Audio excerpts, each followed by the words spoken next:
I can intensely see the difference between really, really good leadership and really, really poor leadership, and how that impacts the individual worker, the team, and the families of the people that work for that team. Some people do have an advantage starting with a personality or a style or a preference that enables them to maybe more easily lead other people, and others just have to work hard at it. But good leadership can definitely be learned. When you're living on purpose, there's a power to it. That's the name of Terry Fox's book, Power of Purpose. And it's almost like the difficulties of life roll off your back a lot easier because you're committed to your purpose. You're not just doing a job, you're not just working a business, owning a business. You're actually committed to a purpose much larger than your business, and sometimes even much larger than your family. Imagine being hired 3 times to help transform a company, only to be told by a new leader, who are you and why you're here?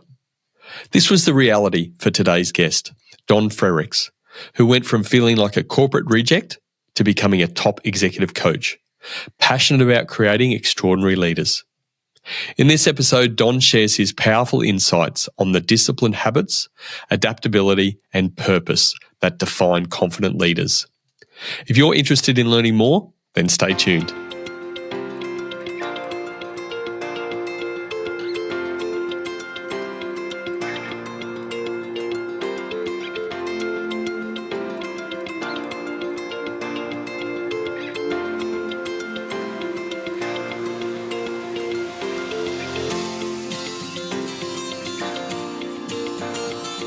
So Don, welcome to the Cultural Leadership Podcast.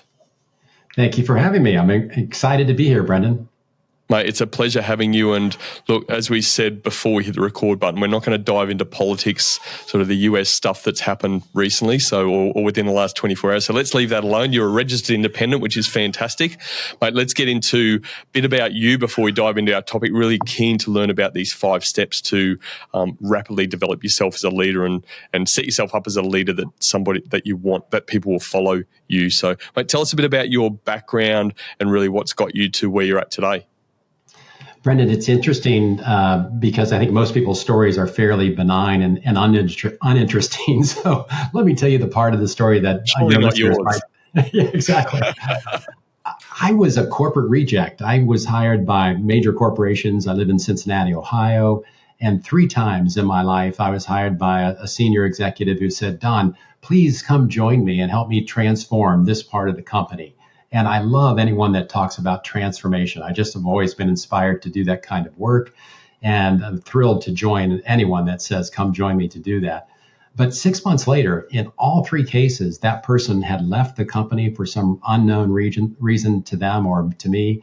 And I was left with another leader who said to me, who are you and why are you here and what the heck are you doing? And I'm like, what?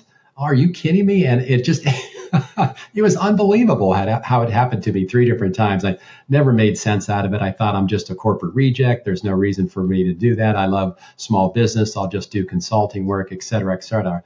Until one day I was really thinking about why did that happen to me repeatedly? Not just once, not just twice, but 3 times. And it came to me like a blinding glimpse of the obvious, which was, oh my gosh, I can intensely see the difference between really, really good leadership and really, really poor leadership, and how that impacts the individual worker, the team, and the families of the people that work for that team.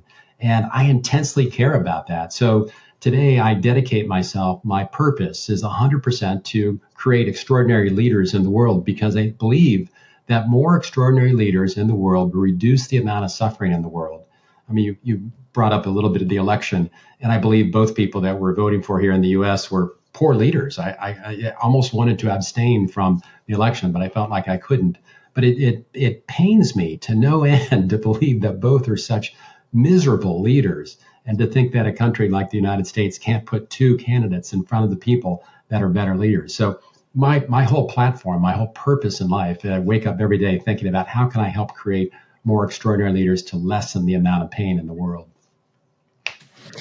Yeah, mate, a bit of, I guess, a leadership lesson already. How did you feel when these people came to you and said, who are you? What are you doing? Why are you even here? How does that make an employee feel? Oh my gosh, you're right. Like all of your confidence is just shook in one meeting with that person because you can feel judged. And that's how I felt. And you felt like you weren't important to them. And you really wondered whether or not you could connect with them because they were basically saying that agenda is not my agenda. And if you're part of that, I won't have anything to do with you. So it was almost like instant rejection. And in all three cases, I either left because I was terminated later because they actually got rid of me, or I left on my own. And very, very hard feelings, very difficult times for me. Raising a young family, as you can imagine, in your own family, it's very, very difficult to go through those professional things. Yeah, it absolutely is, mate. You also mentioned, see, the leadership, and you didn't say the words leadership standards, but I think we have spoken a number of times on this show before about how there seems to be a low bar about what leadership actually is. So it's not really setting a great precursor for young people coming in, and even, I guess it's topical to talk politics at the moment. We're not going to dive into it, but political leaders and sort of how they hold themselves, their character and their connection with audience and stuff like that. It's there's probably a lot of political leaders out there that the leadership bar is really set quite low, isn't it? Which is very sad. It is very sad. I wonder why that's happened. It's an interesting phenomenon, isn't it? You would think that the best leaders would be those that we would see in our political organizations, but it's actually the opposite today, at least here in the U.S. What's it like in Australia? In my view, not a hell of a lot better, mate. I think part of it is there's a lot of scrutiny, obviously, on politicians, full stop. So, you couldn't pay most people enough to be in those sort of roles anyway. And the reality is they don't really get paid. On the surface, our Prime Minister, I think he's maybe $500 million or something a year, maybe a little bit more. But on the surface, with the scrutiny and the pressure and all that sort of stuff compared to the commercial environment, it's really not a lot of money. I mean, it is a lot of money, but when you put it in the context of what, great people, great leaders get who are leading these commercial environments, it's nothing. So very difficult to attract very good people when they can go and get probably 3, 4, 5 times the money somewhere else, and they're probably appreciated by a lot more of their staff than what they are of the Australian population, let's say. Yes. No, I understand. Yeah, where's the Mahatma Gandhis? Where's the leaders that everyone would follow just because they're men of character? I mean, they don't seem to be there. Martin Luther King Jr. was another man, just a total conviction, total passion, total character, and a very, very good leader. And we just don't see that much today. No, we don't. And it's funny you mention that as well, because, looking at some of your background and your history and stuff like that, but one of the model that sort of I use for my own sort of leadership landscape is talking about building or developing character, building competence and creating connections. So I like to put sort of people through those 3 lenses. And that's the thing, isn't it? All of those things together, there's a lot of, I guess, character. None of us are, perfectly moral students. We're all imperfect humans for some reason. But there's a lot to be said about a person's character and a leader's character. Absolutely. I worked for, I actually had a client. I've been doing executive coaching for about 15 years. And one client actually asked me to join his leadership team. He said, "Don, please join me." He had a large nonprofit that he was running. And I had not done nonprofit leadership before. And we had about 350 employees when I joined. But anyway, when I took him on as a client, I knew he had lots of room to grow as a leader. But when I started working for him, I didn't realize how much he had room to grow. And it was so large, it was enormous. There would literally be people playing bingo in meetings with him where they would be keeping track of some of his bad behaviors, like falling asleep while other people were talking, just not taking notes, not paying attention. And they would actually have a bingo card that they would try to cover as he was going through. I thought, how can anyone be that bad? You almost would have to work at it to be that poor. But back to your point about it's a low bar today to be in leadership.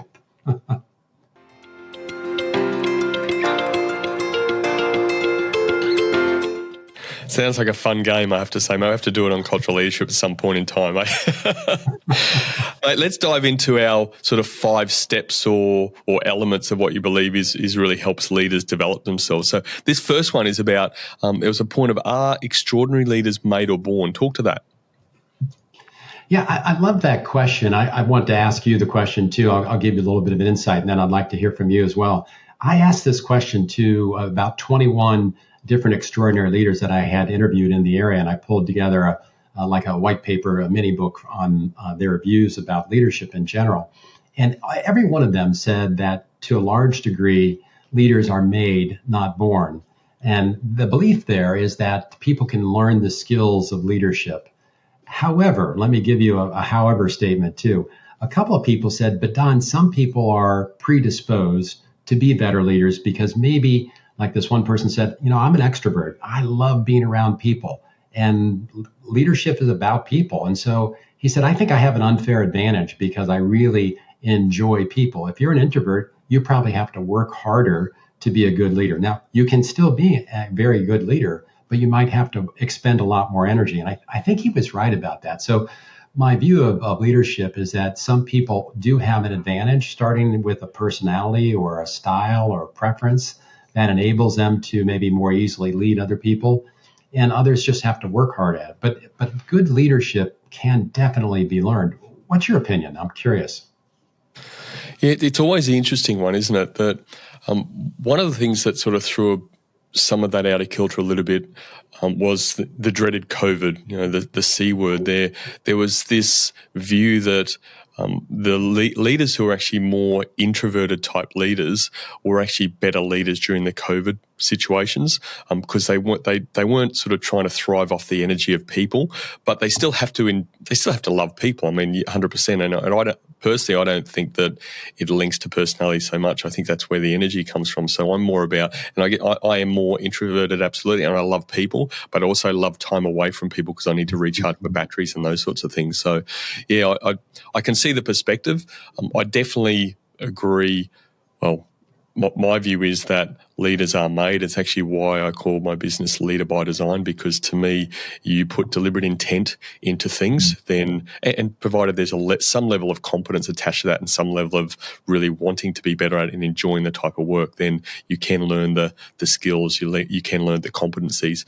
I think the character, going back to developing character, there are people out there that I think are just wired to be in the fast lane by themselves. That's where they operate best.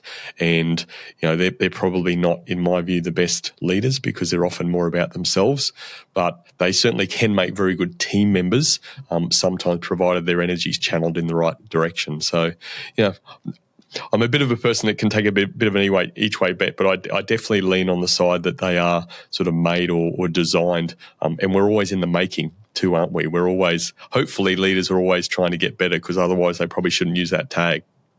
That's right. What was the book, maybe you can help me remember, that was done by about mastery, basically saying that if you studied something, practiced something for 10,000 hours, you could become excellent at it. I think it was... that was Malcolm Gladwell's book. Yeah, Gladwell talked about it, but he was quoting another author, and maybe it'll pop into our heads. But anyway, the concept, to your point, like 10,000 hours of effective practice would allow anyone to become great at their sport or their profession. And I think to a certain degree, if you put 10,000 hours of practice into leadership, you too would also become an outstanding leader. What I find is a lot of people don't practice leadership. They try to read about it. They try to listen to wonderful podcasts like yours, but they're not practicing. And if you don't practice leadership, it's really, really hard to get good at it. And so that's why I think a lot of people are stuck in how they are a leader today because they aren't really getting involved with a meaningful way of practicing. And I think that's the challenge for all good leaders today, is to try to figure that out. We know, Brendan, based on research now, that if you're running a small business or if you're running any business, that you can have a dramatic impact on the culture and the people within your business based on elevating your leadership effectiveness. And to me, that's very inspiring because, all of us struggle with, should I hire another marketing person or a different marketing firm, or do I hire new salespeople, or how do I find more growth? We're all looking for ways to grow our businesses. Do I focus in on the operations side and work on my processes and systems? I like to say, why don't you consider working on yourself and becoming a better leader? Because we know that the amount of impact that you can have on the culture and thereby the amount of sales and the amount of customer satisfaction scores that go up, that you'll actually have a greater impact on your business quicker if you are working on yourself and your own leadership ability. But a lot of people don't think of it that way. They think about having to hire another firm that helps them or hire another person, that type of thing. And I think it's an easy solution a lot of people miss. And what's your view on how do you think that's evolved over time? Because I know when I started in organisations in 1994, it was when I had my first full-time role in a corporate organisation. I didn't see that, and I saw some evolution through my journey of sort of 25, 30 years where there's that responsibility seems to have either been taken or relinquished from people leading people, from leaders leading people. What's your view? Where do you think how do you think that's happened? How do you think that's just evolved? I don't. That's a really good question. It feels like society. I'm 65 now, so I've seen a lot of years of society evolving, and it feels like we're sliding away from accountability. It feels like we're sliding away from doing difficult things like leadership. Leadership's not easy. It's lonely. It's a challenging game. A lot of people don't practice it because it is a challenge. They prefer to just have the title than actually work on the responsibility of the title, which is to lead others with effectiveness. So I don't know. I think there's an element that we seek comfort and convenience more than we seek challenging and to serve other people. I think societally we've slipped away from that. So a lot of people don't choose to have leadership responsibility for that reason. That's my thought. What do you think? Any thoughts? Yeah, the thought I do have, and I have no research to back this up, but what I saw over time, and this took some reflection, was much later. I wasn't smart enough at the time to identify these things and realize what the hell is going on. But I feel that going back to your point about there's that self-leadership and there's that responsibility and personal accountability that we have to take. So that's the number one thing. I feel that leaders have given that up. And I feel that they've given that up to HR because they felt like they've been inept at some of these skills.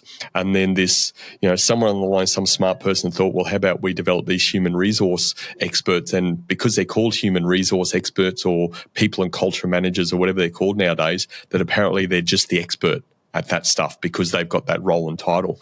And then I think leaders have just naturally through that journey, they put a lot of trust in HR people and culture people. And believe me, I know some fantastic ones and I've met and know some very, very poor ones as well over the time. But I think people in those roles should be far more like us.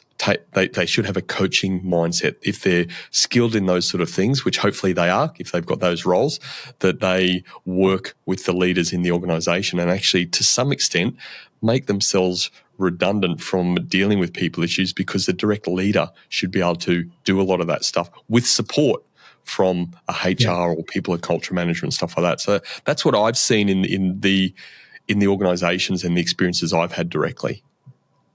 Yeah, it's interesting. The either an organization could be led by their human resource priorities and goals and objectives or not, and sometimes they need to be very much involved with leadership because leadership doesn't always have the perspective of people first, and so they have to represent the culture and the people and protect the HR policies.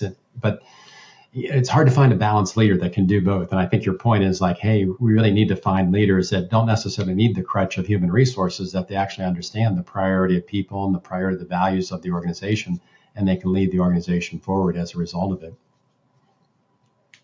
Yeah, absolutely. I think going back to this sort of first point about extraordinary leaders are made or born, I think where we're settling is that generally they're made. There might be some traits or some wiring somewhere. There's some natural tendency to gravitate towards people and love working with people as opposed to stuck in a back room somewhere hacking into Chinese government things or whatever it is. But yeah, I think that's where we're settling. Does that sound fair? Yeah, I think so. I will tell you one thing. And there's one of the best bosses I've ever had. He went on to become the U.S. Bancorp chairman and CEO, and Richard Davis, we're just thinking of the world of. And he said to me, Don, I think extraordinary leaders, and I asked the question, do you think extraordinary leaders are made or born? He said, I think extraordinary leaders are actually born. And I said, wait a minute. No one else has said that. Why do you believe that? He said, well, think about what you're saying, like extraordinary. What percentage of the population of leaders is extraordinary? I said, well, I don't really know. Probably at least the top 10% or less. And they said, think about all the things they have to learn. And we disagreed. We went back and forth quite a bit on that. But he felt like extraordinary leaders have, to your point, that character that's almost difficult to develop, but it's inborn. They have that unfair advantage of maybe being a personality style that allows them to love being with people. And they just have a way with people that it allows them to inspire and motivate at a high level.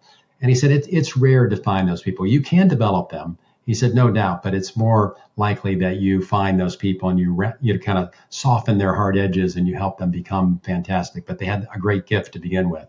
And he felt like they were a gift to society. So just representing what he said, I find that interesting. I still believe fully that great leaders extraordinary leaders are made. And look, I'm sure there's it would be really interesting to unpack this. I know that sort of neither you or I have probably got the scientific experience and the research behind us to go deep dive into this. But if I look back at the young ones that we're involved in caring for, and some of the trauma attached to that, some of the environmental factors that attach to that, they were. Are they born sort of a clean slate? And okay, yes, some of them have some challenges right from birth because of drug dependencies of parents and all those sorts of things. So maybe there's some things there, but then through those environments, people take those situations in any different way. I mean, I had a guest on the show just recently, and his episode will come out in a couple of weeks, I think. And he was adopted, and at 16 years of age, he was his father bought him a suitcase to his workplace and said, "Look, I don't want to do this, son," but apparently he didn't get on with his mother, his adopted mother, and you're on your own. So okay, he'd had 16 years of being with them and loved and all that sort of stuff apparently, but not so much from his mother, but he had choices, right? And he speaks very, very strongly about this, is we all have a choice. There's various traumas attached to that, but his choice was he's not going to let that impact, or he let it impact him, but in a really positive way. His mindset's very positive. How he has an impact on people is very, very positive. So he could have taken that many ways, right? That fork in the road. He chose the high road, and the low road was definitely an option. So I think we all have that based on our experiences and an environment that we've been brought up in. Yeah, no doubt. Environment matters a lot, and I think we're both agreeing on that the environment that we grew up in either accelerates what we were given as a gift, or can actually decelerate whether that gift comes out. And it's interesting that sometimes the suffering that people experience allows them to use the gifts that they have in a better way. It's almost like the suffering sometimes brings it out better.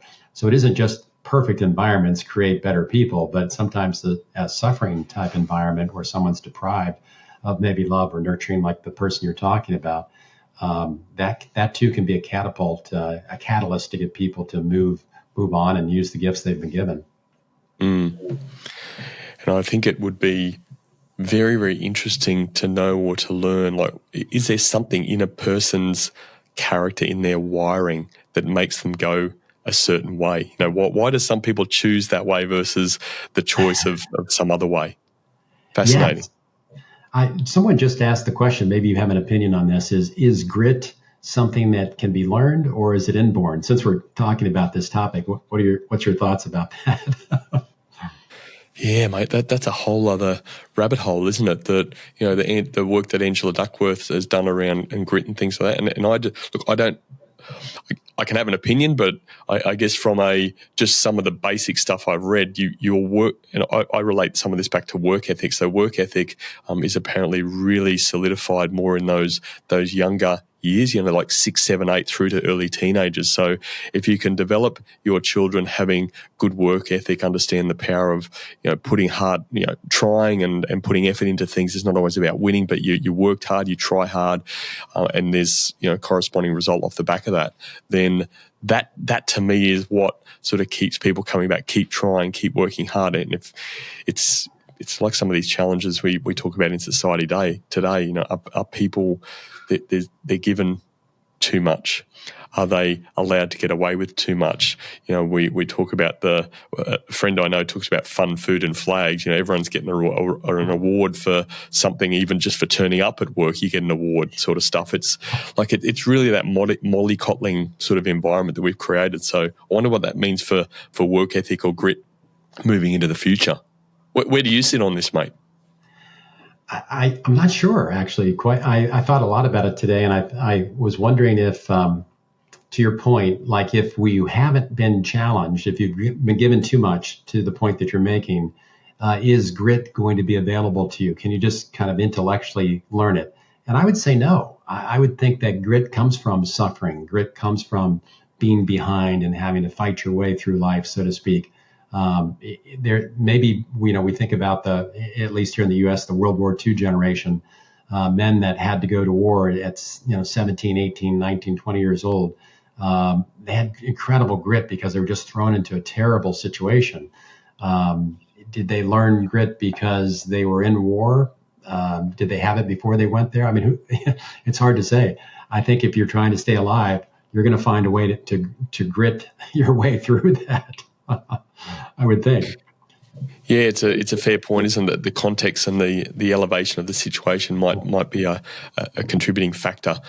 I guess again, environments and all these social things, the social environment that is today, that you compare it to the wars and what people went through and what families went through, Great Depressions, all that sort of stuff. There was this fighting out. You had to fight. You had to have that sort of grit to survive. People don't have to have that as much today. Again, they get away with stuff, and people get very cranky about if their pronouns are misused or whatever, this sort of stuff. I mean, it's a whole other level of non-grit, if you ask me. I agree. The book that I was referring to, I finally found it as we're talking. Anders Ericsson wrote a book called Peak, and it's Secrets from the New Science of Expertise. It's an interesting book, and it helps people, if your listeners are interested, think about what is mastery like. And I'd love for them to kind of juxtapose that research that Ericsson talks about, and try to use that in a way of how do I show up as a leader in the environments where I show up, whether it's church or your family or your business. There's different ways that we can lead more effectively, but most people don't think about how else can I lead more effectively. And so I think that's a helpful context for people to use. Absolutely, mate. And that one will go onto my read list without a doubt once we go over the show again and take some notes from that. And it'll appear in our show notes as well for other people to look at and download if they want. So, but let's go on to the second step, or the second element. So you're talking about, what do great leaders do that others do not do as well? Tell us a bit more. I recently asked this question, I posted on LinkedIn, and I didn't get a lot of answers. But what I said to people, I think there are three things that stand out for me that are pretty basic, but very powerful. The first one is, I believe that great leaders are great learners. There's no doubt to me that the men and women that I've interviewed that are just considered extraordinary are really, really good at learning. And what I mean by that is that they spend a lot of time connecting the dots, that they will do something, they'll notice, did that work or not? And if it did work, how do I keep doing that? And when you ask those people questions about how they show up as a leader, they have really good answers because they think about it, they reflect about it, they actually think about how they're showing up in meetings and with their team.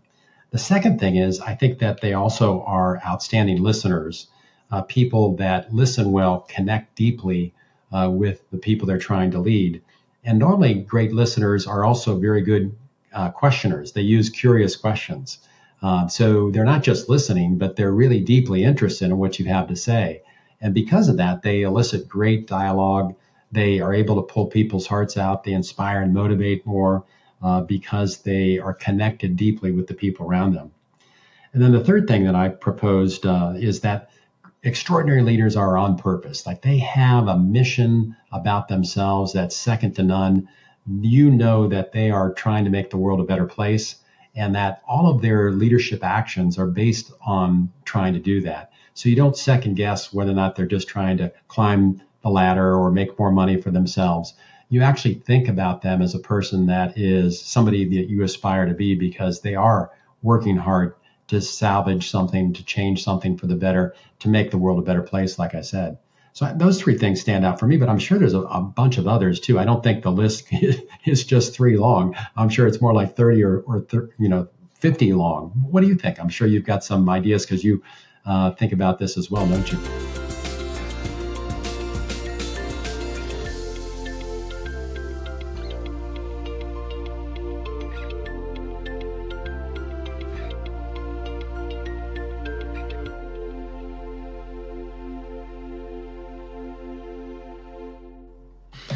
Yeah, I do. But again, I think that, look, there's always lots of things, right? But I really love trying to get to the root cause of stuff. So I love what you're saying, like learners.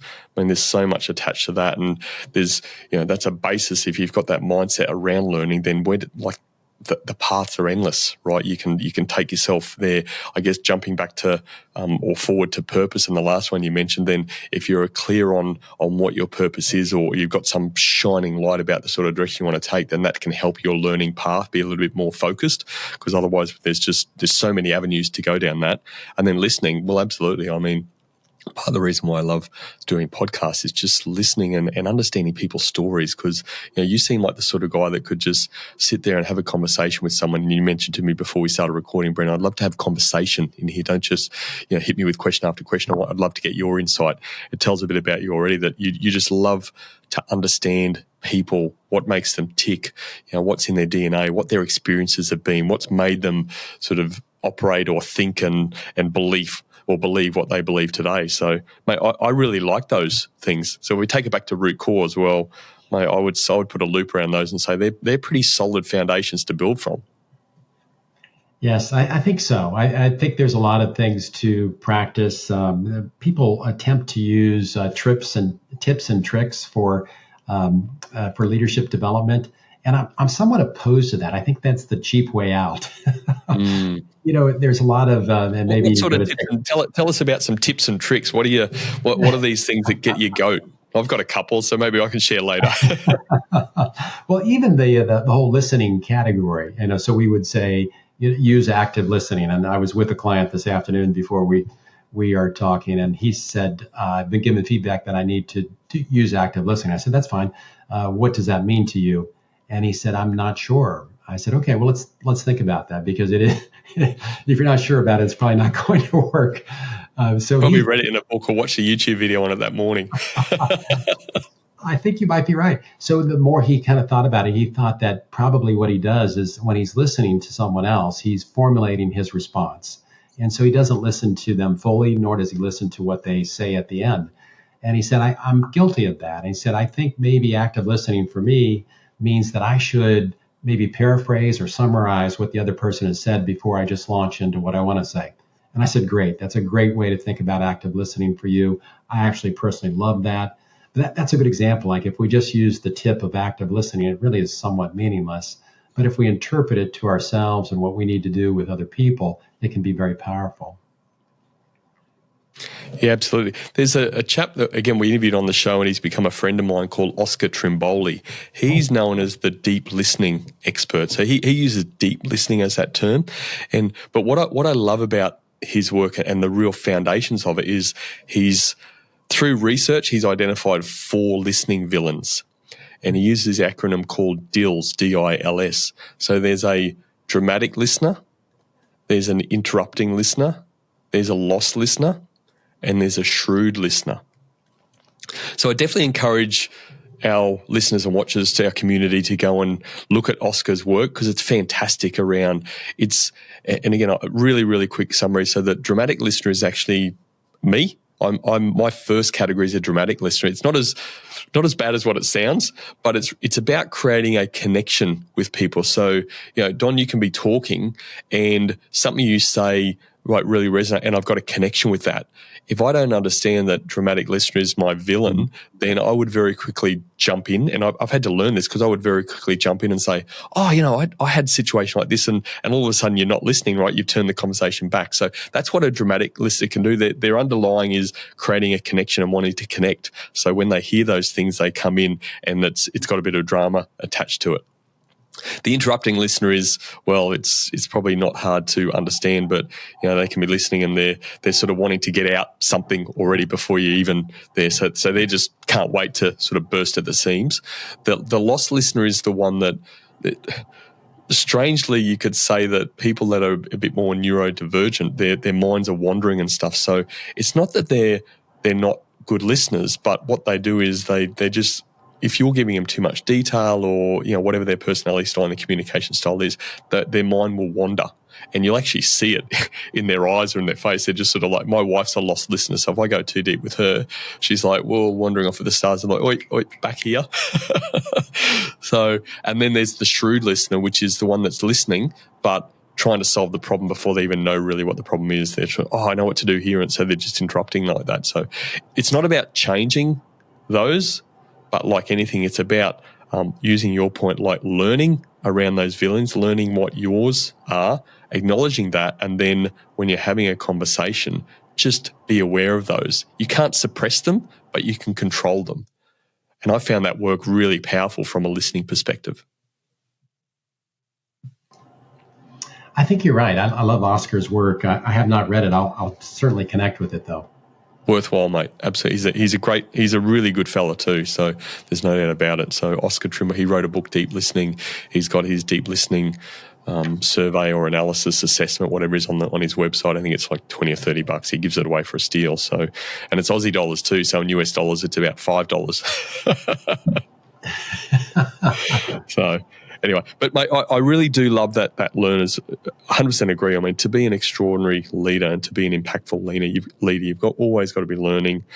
The listening side of things, well, people have to feel understood. They feel like if you're sitting there and you're giving them time of day, then that actually makes them feel a lot more important than what you did in your corporate life when they said, who are you, why are you here, and all that sort of stuff. Just giving them the time of day and some space, because we're all busy people, right?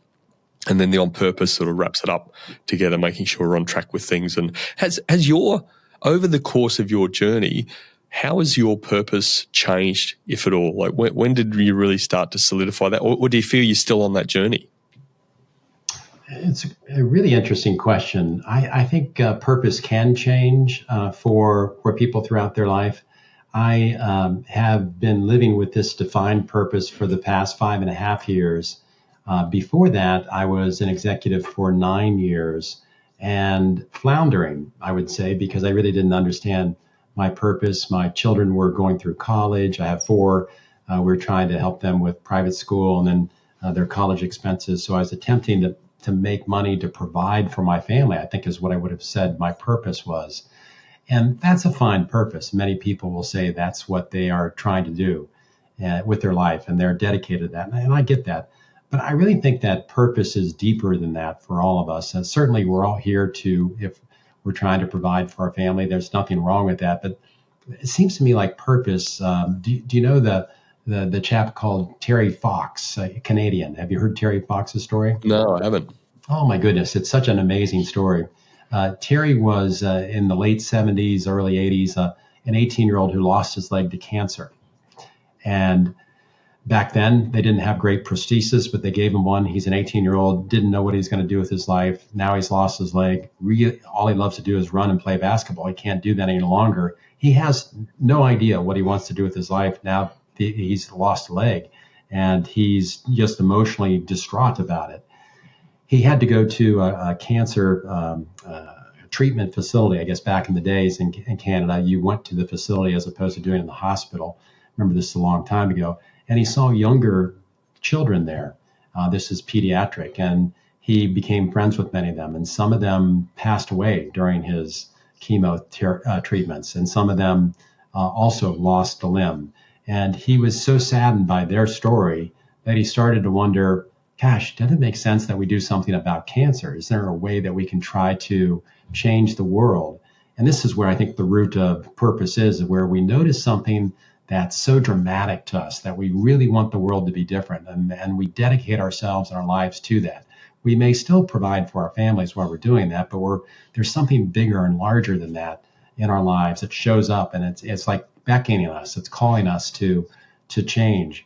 And so Terry said, I don't know what I can do, but I think I actually, because I love running, I can try to run on this one leg and figure out if that's possible. And he trained for a while, and then he announced to his family he was going to do a fundraiser to raise money for cancer research, which was a new idea back in 1980.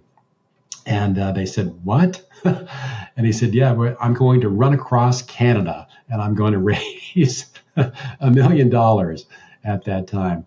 Well, if you go on and find it, the YouTube documentary, you'll just love it, Brendan. It's a fantastic story.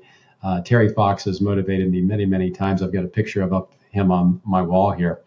But Terry became so committed to his purpose that he didn't just run, but he ran a marathon. He ran 26 miles a day, every day, for like over 150 days. Now, who can run 26 miles even with two good legs? But here's a man on purpose, and at that time, probably 19 years old, running across Canada to raise money so that these young kids that he saw that were suffering and dying right before him would have a chance at life. He committed his whole life to it. And so today, the Terry Fox Foundation has raised over $750 million US dollars towards cancer research because an 18-year-old said, "I'm going to attempt to run across Canada." Wow, that's a fantastic story, mate. And thanks for sharing. Well, the thing, why is it? Do you feel that people don't take the time, or there's not that life-changing situation, and you don't want life-changing situations to happen to people like that to find their purpose, but it's almost like those that have those sort of situations in their life, they're really, back to their backs against the wall and they've got to show grit. Hey, let's get back to that point. Well, they really think deeply and like, what am I going to do to make this life that I have left, because I've still got a lot to give, what am I going to do? It's almost like that's the sad thing with people, that it's that thing, that life-changing situation that drives that. What's your view? Like, what have you seen? It could certainly be that life-changing situation like Terry. But let me ask you the question. You mentioned that you foster a couple of children. Not everyone in the world does that. Why do you do that? What's the purpose behind that? Well, when people ask me that, I always turn to my wife, because she was a driving force behind that. She's wanted to do that for a hell of a lot longer than what I did. If she didn't raise it, then we wouldn't be doing it. It certainly wasn't on my radar at all. But thankfully, she did raise it with me after 20-odd years of marriage, which was amazing and fantastic. She kept it to herself for so long. And I say thankfully because it's just, like, as far as my world, our family's world, the people we get to work with, the children we get to support, the relationships we've got to build. And again, these are people from all sorts of backgrounds and situations, and there should be no judgment there. It's curiosity, and they've grown up in environments that they haven't known any better. So that has really helped me become, I feel, more of a person and more complete, not complete, but continuing to develop my character. But it's put my character on a level of steroids where I have to be more curious. If I'm judgmental, then I'm not going to be able to help the children. I'm not going to be able to help the family. So how that actually has driven my purpose. And funny, another friend of the podcast who I interviewed some time back, she did a bit of a reading for me. That's not generally my thing, but it really started to solidify that I love to take challenging emotional situations and bring them down to some sort of simple path. And I think that's something that fostering allows us to do. And I look at it as coaching as well. I mean, it's really helped me be a better coach for my clients, because my empathy has risen even more. My understanding has risen even more, and my relativity to people. And it's where I've really evolved into the clients that I seem to attract, which I've only just known in the last few years, have been those family-orientated business owners. I've worked with lots of business owners, but the ones that we worked really, really well, we get fantastic results, and there's this balance and more money, more time, more freedom in their life. They're always family-orientated. So, yeah, it's been quite a journey, and that might still evolve, but that's where I've said I really feel like in the last 4 or 5 years that like everything has come together as far as living the purpose, which is a bloody good place to be. It's really amazing, isn't it? That when you're living on purpose, there's a power to it. That's the name of Terry Fox's book, Power of Purpose. And it's almost like the difficulties of life roll off your back a lot easier because you're committed to your purpose. You're not just doing a job. You're not just working a business owning a business, you're actually committed to a purpose much larger than your business and sometimes even much larger than your family. You're making a huge commitment in two children's lives because you're committed to that purpose of helping them with the difficult emotional experiences that they might have had before you were able to raise them. And so I can see that you're making that difference and on fire because of it. Thank you for doing that. My pleasure. Well, I'll tell you what, it's not without its challenges too, mate, because there's a lack of sleep happening at the moment, I tell you. And we always, I think every morning wake up and think, geez, sleep is underrated, isn't it? Anyway, look, I guess, I mean, you mentioned your sort of at the top of the show and your background, and I guess you led into the purpose. So I sort of feel like we are very, very similar on different sides of the world because, what you're doing with leaders and your executive coaching and that whole business that you've evolved into and based on your experiences, your journey, it seems like a very similar path to me. Yep, it really does. It's interesting that there needs to be more of us. There needs to be an army of us to really change the world. If we're going to have a dramatic impact on our society, we need to have more character-driven leaders that are trying to be extraordinary, that are practicing their leadership ability. And I think all of your listeners can take that to heart in whatever way they want to.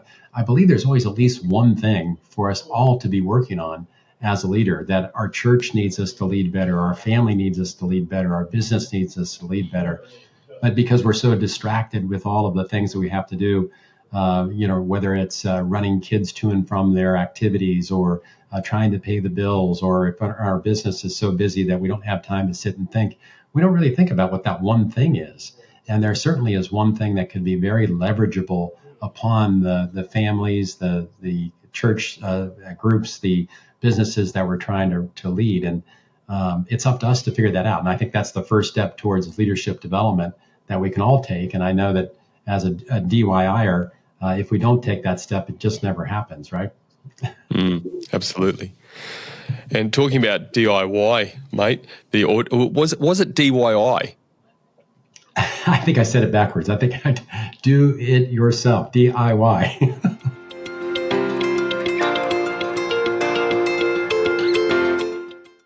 Yeah, okay. That's right. I wasn't sure if it was a typo on my side or not, because it leads us into our next point. I'm really interested also in this. What's the DI approach to leadership development? What's this perspective of Don's DIY approach? Yeah, I think the first thing is there's too many things to practice when it comes to leadership. I mean, how many leadership books do you think are out there in the world today? What's your guess? I've got a ton just over here to my left. I do too. I think if we went out, we could probably find at least 1,000 active books today. And you and I together probably have 50 outstanding books, and they're just great, right? And they're wonderful. Yep. And if you tried to learn everything about leadership, like if that was your goal, I'm going to learn everything about leadership because that'll make me a better leader, I believe you'd fail. Like that ocean is too big. You cannot swim through that ocean. There's just too much to try to cover. So what I like to say to people all the time is like, hey, let's work on, what's happening in your situation and what life is calling for you to be as a leader. Like, what is it that you need to do that you maybe push aside, you don't practice, you don't do a better job at? Some people say, well, I know I need to be more formal and more regular about giving feedback and coaching my people, but I just don't make the time for it consistently because I'm so busy. Okay, well, if that's your thing, that's your one thing, that's where your leadership development should begin. And as a do-it-yourselfer, you need to figure out, how can I do that? How can I practice with that? And then how can I make sure that I hold myself accountable to try that week in and week out? I think there's a great way to do that accountability piece, which is, acknowledging, am I practicing what I said I would practice? And that's just a Saturday morning cup of coffee where you sit down and you talk about, with a journal, did I do what I said I was going to do? And I love to sit alone with my journal where the white paper is just talking to me in a very subtle way, saying, hey, Don, what did you do this week that made you a better leader? And if you can't answer that question, you probably didn't really practice your leadership. But if you know what you did and you can actually review the tapes of that experience and understand what worked and what didn't work, you learn so much and so fast. Brendan, it's just unbelievable what people can learn if all they do is buy themselves a journal and determine to practice one leadership thing each and every week. I love that, mate. And journaling, what got you journaling? Hmm. Well, I would say I'm deeply reflective to begin with, so I like to think things through. But I also notice that I have a very poor memory. So if I don't write it down, I won't remember it. And then when I started to play around with it, I noticed that by writing it down, it was in my brain and I could do it more frequently rather than having to wonder what was it that I was working on. So it isn't just about retention, but it's also about the ability to access and work on things that you've been thinking about because you wrote about it. You didn't just think about it. Yeah, I'm just very interested because journaling is one of those things I understand the power of, and it's one of those things that I've been really over my years have been really haphazard with. I do enjoy the self-reflection. I mean, again, you've got to be able to reflect on it. Even at the end of an offsite with a leadership team, I do a bit of a self-reflection, please, what worked well, what didn't, and make changes, ask the leader, what worked well today, all those sort of things that we should be doing. But journaling it's just one of those things for me. I've never found the secret sauce to my consistency. Yeah. I understand the power of it, but there's something in me that I'm still haven't put my finger on that says you just don't be consistent about journaling. Yes. I don't know what it is, mate. I'm guilty as charged. I'm right there with you. I agree. And I actually think that's the seduction of journaling that a lot of people use to not do it, but it's actually calling them to do it. And so if you think about it, I've got a couple journals on both sides of my desk. Sometimes I'll pull them off and sometimes I won't. But it's the desire to journal that pulls us forward, right? It's the desire to go back to that. It's like this wonderful relationship that you can't wait to get back to. And if we ignore that desire, then we never seem to get around to it. So the fact that you're kind of up and down with your consistency isn't a bad thing. It's a good thing, actually. Yeah, so thanks, mate. You made me feel better. Maybe I don't need to beat myself up as much as I am. No, I don't think you do.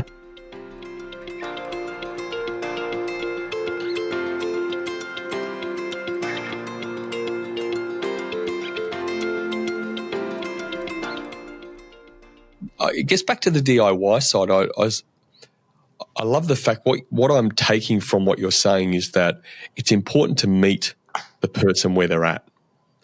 And back to listening, asking questions, one of those important pillars that you mentioned before.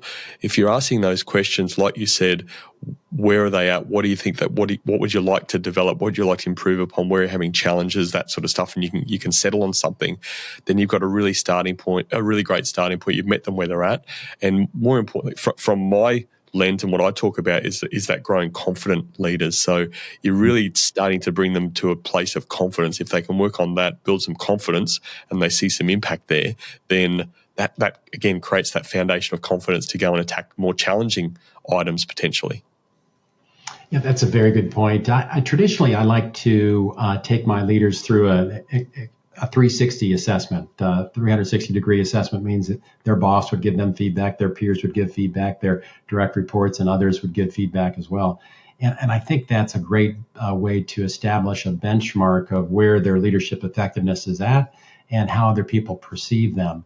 And then from that, it's easier to put together a development plan. But for a do-it-yourselfer, it's difficult to do a 360. So I was talking about that as for the experience for maybe small business owners that aren't going to get a 360 assessment process.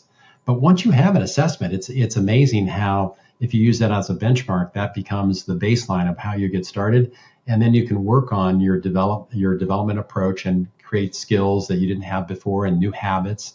And as you develop more skills, develop more habits, start to see progress, and you take that assessment again, I've seen people that have had like a 10x improvement in their overall leadership effectiveness. It's truly amazing. There's a gentleman that I was working with that I think lived in Singapore at the time, and I got his results of his second assessment, and I said, "Oh my goodness, you've increased by tenfold what you had before." And he said, "Yes, I know." I said, "What did you do?" He said, I don't know. I said, "Well, you got to tell me because I'm so curious. I need to know." He said, "I just did what you told me to do." I said, "I don't even know what I told you to do."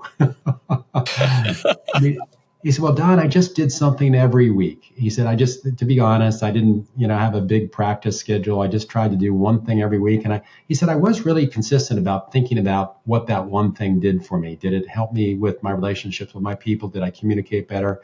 He said, I really did spend consistent time reflecting on what I had done that week. And he said, over, 18 months, I think it was just cumulative of doing that each and every week. I said, wow. And I think he's exactly right. It is that simple, it's that profound, and it's also that challenging. So most of us fall off the development path, and we don't always pick ourselves up to get back on. But it sounded to me like he always picked himself back up. He always started again, and he went right back to what he wanted to do and practice and reflected on it. And it's that simple, but it's not that easy. Isn't it? Always the way. It's always the way where if you've got a desire to improve on something, you've got a focus to do it, and you put some deliberate intent into it. It's just amazing what can happen, right? But like you said, it's easy, but it's also challenging at the same time. Yes, well said. I guess one other point I want to make with that or ask you about is that I assume that, if I came to you and we had a conversation, you're coaching me, and I said, Don, I'm sure I need to work on my listening and my active listening. And you asked me what it was, and I gave you some great explanation. And then you sent me on some course straight away. Is that right? Is that the done thing nowadays? You just send them on a course? No, I really don't. I was hoping you'd say no. I know. I wish it was that easy, right? I really like to make people squirm a little bit and to come up with their own answers. So I think coaching, I'm sure you do this too, Brendan, right, is this wonderful interaction between two human beings searching for solutions together. And the wisdom that I have is useless to my coaching clients unless they are coming up with the answers, until they find the solutions to their own problems. I love to start a coaching session by just saying, hey, what's going on in your life? What are your big challenges today? And they'll tell me that. I say, well, why don't we look at that? Like, if you're always talking about other people being your challenge, there's one common denominator to that, isn't there? It's you.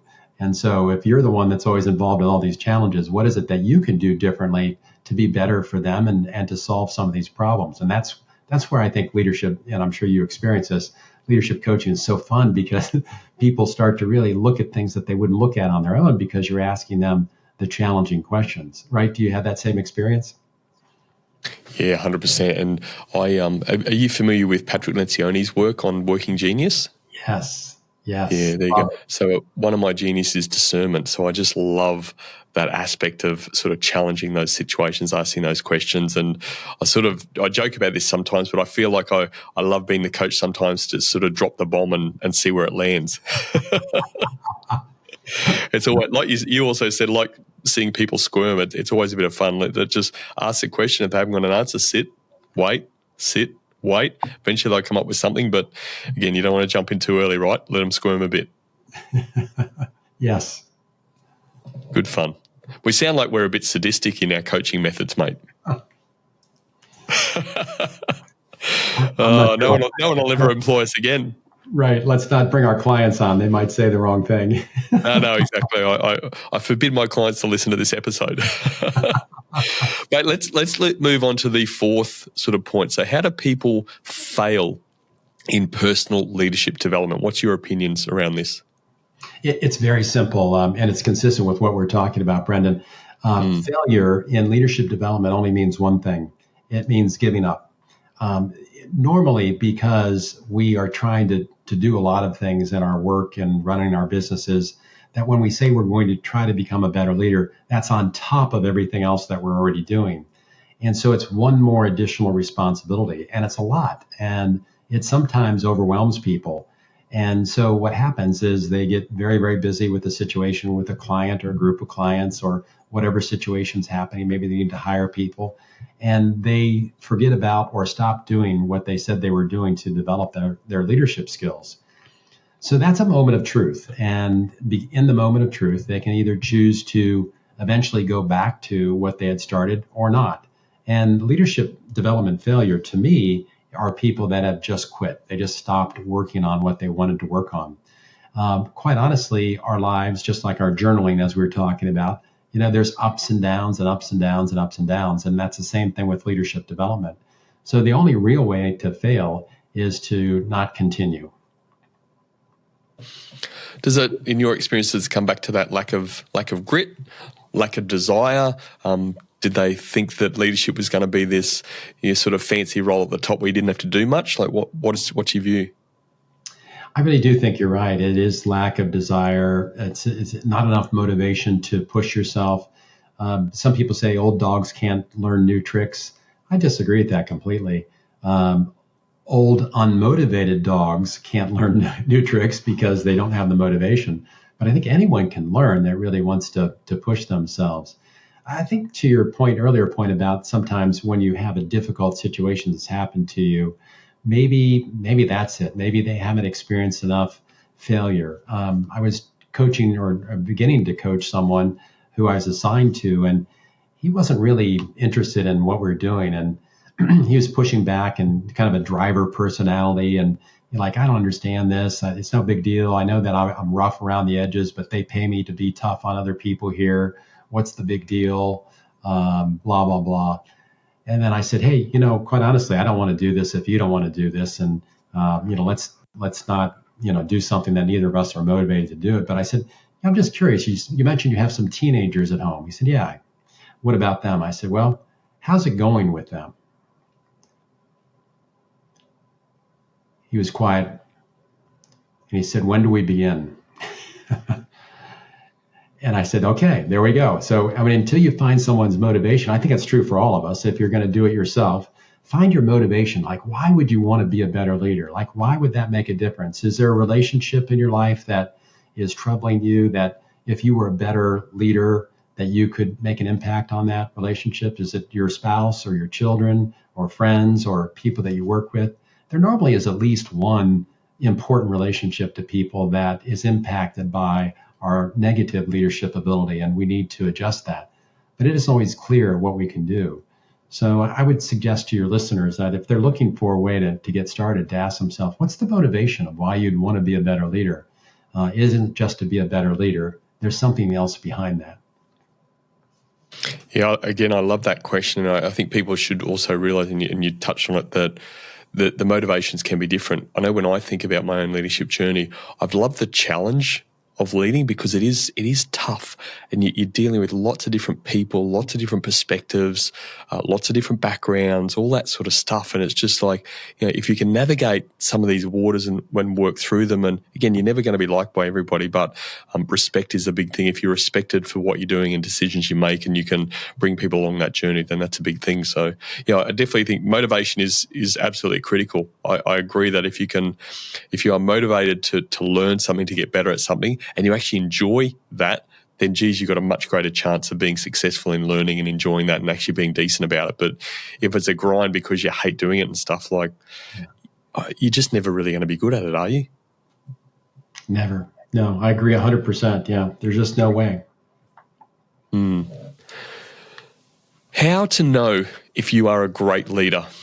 Well, this is something we should have spoke about at the top of the show when we're talking about some of these various leaders around, right? It's this low bar. So probably a good one to wrap it up with, mate. How to know if you are a great leader? Well, there's probably a lot of answers to this question as there were for the other questions we've looked at.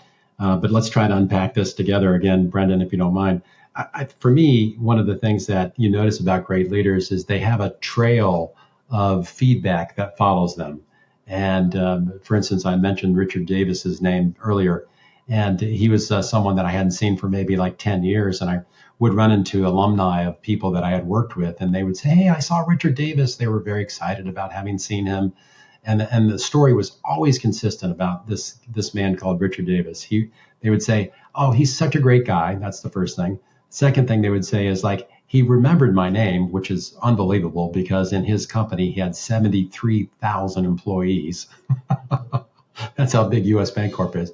And the third thing is that he always said something about my family. He seemed to recall something about my wife or my kids or something. And it just blew me away that this man who has all this responsibility was that interested in me as a person and my family, and then could ask me a meaningful question about it. And it was so inspiring to people because he deeply connected with people. He wasn't just a big time bank leader. He was a human being that loved people and and really understood their story and how important it was to remember who they were and what was important to them. That feedback followed him around. And so I think great leaders, one way to know if you're a great leader is to know whether or not the feedback that's following you around is that powerful or not. What are people saying about you? I can guarantee that all leaders have a trail that's following them. It isn't always that positive, though. What's your thoughts? Yeah. I think my thoughts are fairly similar. I would just use slightly different language from my own side of things. Is that you know that old chestnut question about what's a manager versus what's a leader. And you go to these sort of seminar, and unfortunately, I've been one of those people in corporate environments that have created training around different stuff. And you've got one side of the chart that's manager, and one side of the chart that's leader. Is like, wow, God, I wish I had my time again. But I just look at that and say, well, I actually think that there's lots of great task managers out there, and the fundamental difference between people who are great task managers and people that manage tasks but also are leaders of people is that connection piece. And that's to me, that's exactly what you're speaking about. Like, how do you connect with people? How do you help them feel that you care about them, you have an interest in them as a person? And then when you've got that foundation of connection, then you can build up from there, all the trust and all that sort of stuff from that. So, yeah, it sounds like I think we're pretty much on the same page as far as that goes. I think you're right. I would say to your listeners that one way to begin to answer that question for themselves would be to ask the question, be curious. We don't normally ask people meaningful and specific enough questions about our leadership to know whether or not it's resonating with them. And so a good place to start, if you have the opportunity to use a Leadership 360 assessment, go ahead and do that, of course. If you don't, if you just need to ask people specific questions when you're one-on-one with them, that works as well. But you need to have good questions that can elicit their specific responses to that. If you just say, do you think I'm a good leader, and you're the boss, the answer is always going to be yes, but they're not going to tell you the truth behind that. Yeah. So unless it's their last day. What's that? Unless it's their last day. Yeah, that's right. The good old exit interview chestnut or something, but not that people tell the truth in that. I think they're a complete waste of time. But anyway, right. It's again, I think speaking to that point is I don't usually go into the more formal 360 stuff that you refer. I've had a few of those myself, and I have used them with leaders at the appropriate time. But I do use a form of 360, and I like to use this quite a bit because it's fresh, it's in the moment, and it's hot, and it does make people squirm a bit because it's just the start, stop, keep method. But I get people to work with each other. It might be sometimes it's one-on-one, other times it's sort of group to leader, and it's like, what do you want that leader to start doing? What do you want that leader to stop doing? What do you want that leader to keep doing? And again, that's where back to the point about, I think, meeting people where they're at. Then you can come up as a leader of people. You can come up with all sorts of things, as you're saying, to say, well, this is what it means to me to be a great leader. But if that's not what your team thinks is a great leader, then there's a complete disconnect. You think you're doing a great job. They think you're a twat. And where does it end? Yes. Yeah, that's really well said. Yeah, meeting people at their place and actually getting feedback, because also if you've managed various teams, how you've had to lead and the sort of environment you've been in, you may have had to adjust certain things, and that's worked for that team. But if you just go and think that vanilla style is going to work for some other team and some other environment, some other culture of an organization that you're in, then you're probably going to be sadly mistaken. That's a good point. Maybe what you're saying is that leadership effectiveness is in the eye of the beholder.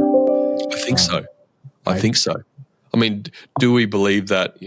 Again, these cliches about servant leadership and stuff like that, there's got to be a balance of serving others is super important. I like to say elevating others to be better than what they thought they could be. But if you're always serving others and not serving yourself, like you said, back to you, like it's sort of draining, right? You've got to be able to fill your cup, make sure you're focused and energized, and then you can serve others as much as possible. But yeah, you've got to meet people where they're at, and you've got to adjust your style for individuals and for that environment, for that team and that culture and that context you're working within. That's what I think anyway.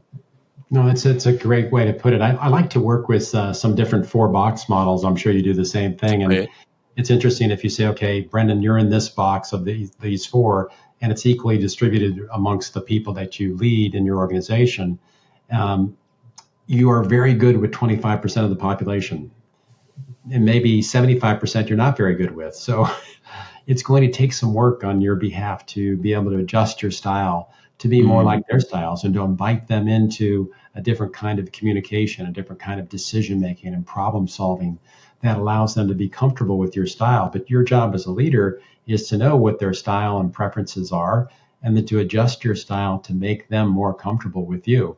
And if you don't adjust, they won't adjust. And if they don't adjust, then we end up using adjectives about each other that aren't always pleasant. And we describe each other in ways that, right, that aren't very kind sometimes, because we don't understand each other's style. We just get in each other's way because it's so different. You take a very analytical person versus a person that's very much a driver trying to drive results. They don't think about the business in the same way. It isn't that one's good and one's not. It's just that one needs more data and the other one needs more action. And those two things look very, very different. Yeah, absolutely. I often say to people that most people don't wake up in the morning wanting to do a bad job. I also think most people don't wake up in the morning wanting to upset other people. Like, there's just a lot of misunderstanding and miscommunication, again, because of lack of understanding of people's styles and how they like to interpret information and receive information and communicate and all those sorts of things. I agree. Mate, I know we're slightly over time, so let's wrap this up. The 5 elements, fantastic. Really appreciate your insights, and I always certainly appreciate you asking me about my own thoughts and opinions. So it's nice to have a show, isn't it, when you can share your own thoughts and opinions? Apparently that's why some people do these things. I agree. Mate, the last question that we always ask our guests is, what's the one thing that's helped you build a culture of leadership? I think culture is a leader's responsibility. And so one of those things is to be clear about what kind of culture do you have today. I mean, it's very difficult to know what you're building unless you know where you're starting from. A lot of culture books are written as if they're green fields, but most culture improvement projects are brown fields where you're trying to build off of something that's already there. So I think the challenge of a leader is to get their arms around, what am I working with? How am I starting on this particular project? And then how can my skills be used to develop the kind of culture that I'd like to see? So it takes some cultural analysis, and then it takes a culture building plan, and then it takes a lot of dedication towards working on that plan until it comes to fruition. Love that, mate. I would say get the lay of the land. Don't try and change the land before you know what it is. It is a certain way for a reason. Understand that, and then you can work with and bring the people along depending on what you're trying to do. So love that point, mate. Thank you for sharing. Mate, thanks for spending quality time with us today. Really appreciated the conversation, appreciated you and your insight into these very, very important points. I hope it's given a lot of insight to people to go and think about, reflect, write in their journal, and understand and how they can improve some more. So thanks for being a wonderful guest on Cultural Leadership. Thank you, Brendan. I've enjoyed being with you. Thank you. Been a pleasure, buddy. These were my 3 key takeaways from my conversation with Don. My first key takeaway: confident leaders build productive habits. Confident leaders commit to continuous growth by consistently practicing the skills they aim to develop. Rather than relying on quick fixes, they focus on building long-term habits that reinforce their effectiveness. This disciplined approach enables them to grow steadily, creating a strong foundation for themselves and their teams. My second key takeaway: confident leaders meet others where they are.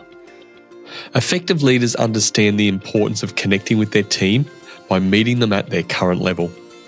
Through active listening and tailored communication, they adapt their leadership style to align with the needs of their people.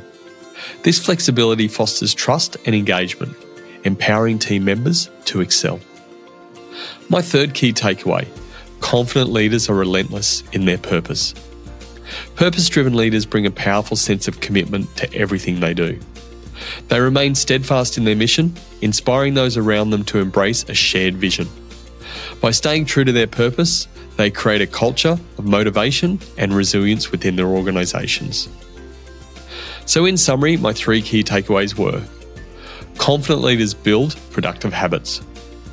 Confident leaders meet others where they are. and confident leaders are relentless in their purpose. You can let me know your key takeaways on YouTube or at theculturalleadership.com. Thanks for joining me, and remember, the best outcome is on the other side of a genuine conversation.